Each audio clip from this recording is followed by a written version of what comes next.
இன்றைக்கி mutton green masala gravy செய்ய போகிறோம். பாருங்கள், இதுக்கு மசாலா வந்து புதினா கொஞ்சம் வச்சுருக்கேன். ஒரு இவ்வளோ புதினா, கொத்தமல்லி, பச்சை மிளகாய் வந்து ஒரு 4, ஒரு வெங்காயம் வச்சுருக்கேன்.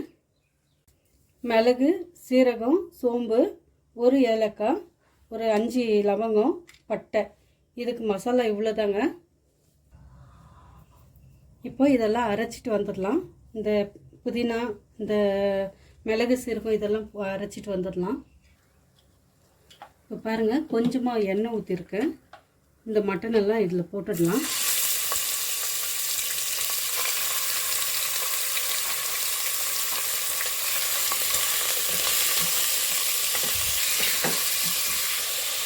கொஞ்சமாக மஞ்சள் தூள் போட்டுடலாம். ஒரு 1/4 ஸ்பூன் அளவுக்கு போட்டிருக்கேன். இதில் 1/2 ஸ்பூன் அளவுக்கு இஞ்சி பூண்டு பேஸ்ட் போட்டுடலாம். 1 ஸ்பூன் உப்பு.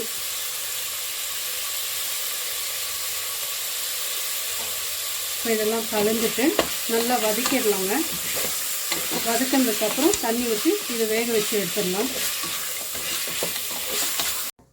இப்போ கிரேவி செய்கிறதுக்கு எண்ணெய் ஊற்றி வச்சுருக்கேன்.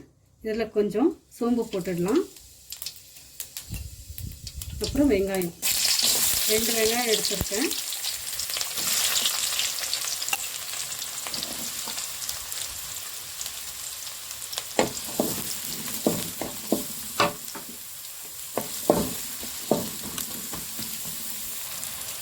இப்போ ஒரு 1/4 ஸ்பூன், ஒரு 2 சிட்டிகை அளவுக்கு உப்பு போட்டுக்கலாம்.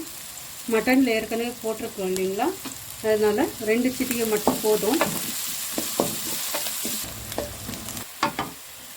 பாருங்கள், வெங்காயம்லாம் நல்லா வதங்கிடுச்சு. இப்போ இந்த வெங்காயம் வந்து ஒரு கொஞ்சமாக எடுத்து வச்சுக்கிறேன். பாருங்கள், ஒரு 1/2 வெங்காயம் அளவுக்கு தான் எடுத்து வச்சுருக்கேன்.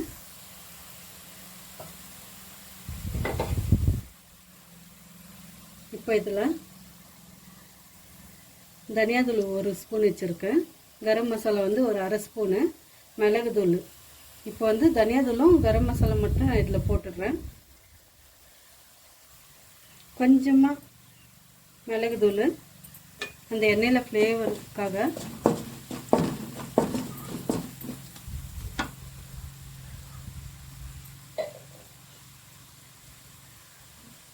இப்போ இதில் தக்காளி போட்டுடலாங்க. 2 தக்காளி தான் எடுத்துருக்கேன். இதுக்கு நல்லா வதங்கட்டும்.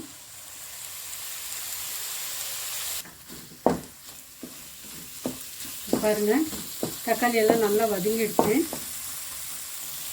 இப்போ இதில் இந்த மசாலாலாம் போட்டுடலாம். அரைச்சிட்டு வந்துருக்கு பாருங்கள் மசாலா.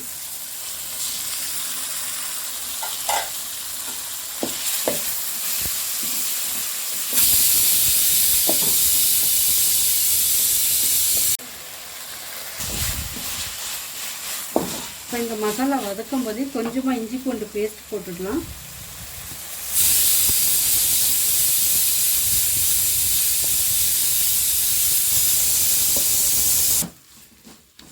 பாருங்கள், இப்போ நல்லா வதங்கிடுச்சு.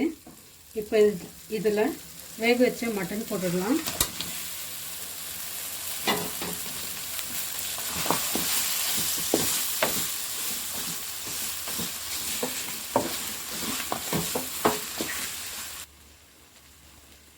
இப்போ இதில் இந்த வேக வச்ச மட்டன் தண்ணி வந்து கொஞ்சமாக ஊற்றிடலாம்.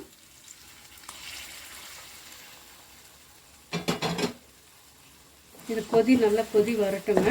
ஒரு 2 நிமிஷம் மூடி வச்சு எடுக்கலாம்.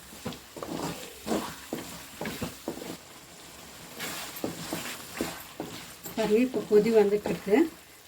இந்த கிரேவி வந்து எவ்வளோ திக்னஸ் வேணுமோ அந்த அளவுக்கு தண்ணி ஊற்றிக்கோங்க. மட்டனில் ஏற்கனவே நம்ம மஞ்சள் எல்லாம் போட்டிருக்கிறதுனால, மஞ்சள் உப்பெல்லாம் போட்டிருக்கோம் இல்லைங்களா, அதனால நான் மஞ்சள் போடல. இப்போ இது வந்து ஒரு 2 நிமிஷம் மூடி வைக்கலாம்.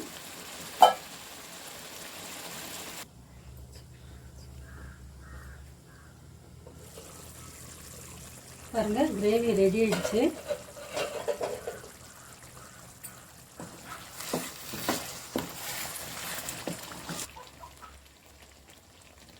இப்போ இதில் கொஞ்சோண்டு மிளகுத்தூள் போட்டுடலாம். லாஸ்ட்டில் போட்டோம்னா கொஞ்சம் ஃப்ளேவர் நல்லாயிருக்கும். இந்த வெங்காயம் வந்து நீங்கள் சாப்பிடும்போது மிக்ஸ் பண்ணிட்டீங்கன்னா அது சாப்பிட்றது க்ரன்ச்சியாக கொஞ்சம் இனிப்போடு நல்லாயிருக்கும் சாப்பிட்றதுக்கு. இப்போ இந்த வெங்காயமும் போட்டுடலாம். இல்லை கொத்தமல்லி.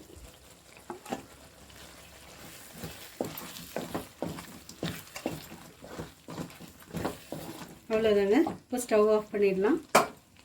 பாருங்கள், க்ரீன் கிரேவி ரெடி ஆயிடுச்சு.